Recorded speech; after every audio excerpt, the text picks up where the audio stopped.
Get instant access to your winnings with Cashcard Plus, Paddy's brand new card, available to use at ATMs, online or in shops. TNCs apply. 18 plus. Gambleaware.co.uk.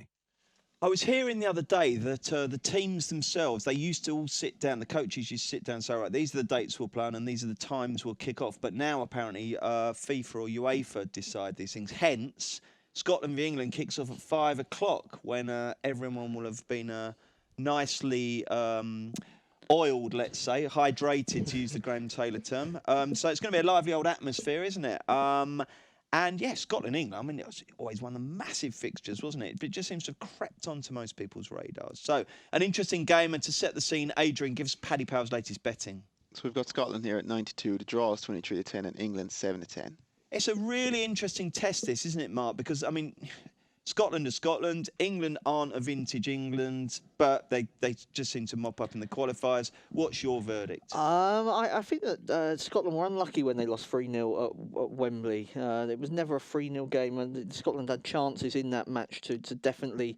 I think it was at 1-0 they had chances, and then England, you know, the scoreline wasn't really a just on the performance. I was looking at the goals in this game and going over 2.5. I mean, Scotland have only lost 2 of their last 14 at home, and they've scored in each of their last 12. So, and if you have a look back to previous meetings, since 2013, 3 meetings, 12 goals. I think Scotland will feel obliged to have a go at England, and actually England on the counter-attack with the pace they've got in forward areas could do some damage once a game. That's what they did at Wembley. They got the early goal and then were able to hit on the break. So I think it might actually be a decent spectacle. Good overs for you. What price are overs, Adrian? We've got 5-4 for the overs 5 to 4, that do you, Mark? Yeah. I mean, obviously internationals tend to be low scoring, but this isn't sort of a game where teams are going to be playing keep ball, is it? You know, it'll be no. Premier League frenetic, style. Yeah, it'll be Premier League. How many miles an hour will they be playing at? It has to be played at 100, doesn't it? Yeah. I was thinking 90. Champ, what do you think will happen? I've pretty much on the same thoughts as Mark, really. I was at that game at Wembley, and I thought England's defence was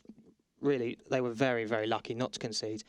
I mean, there were so many big gaps in the defence. The Scottish players, they missed so many good chances that they could easily have been a sort of 3-2 sort of game. And, you know, England, their last away game in the qualifiers, it was in Slovenia, and they were very, very shaky that day. Joe Hart had an absolute blinder in goal. And it's not a sentence we hear too much these days. We don't see a lot of him these days over here, but I think not overs is one I consider, but BTS is 11-10. Both teams to score. Both teams to score 11-10. Blimey, this is good. The lads are making it sound like it's going to be a decent game. Adrian, what's your view? First of all, as an Irishman, what do you do when Scotland play England? Who do you support? You'd probably be going for Scotland there, but I can't say I'm going to sit down and watch the game. All right then, fair enough. Have you got a view on who's going to win?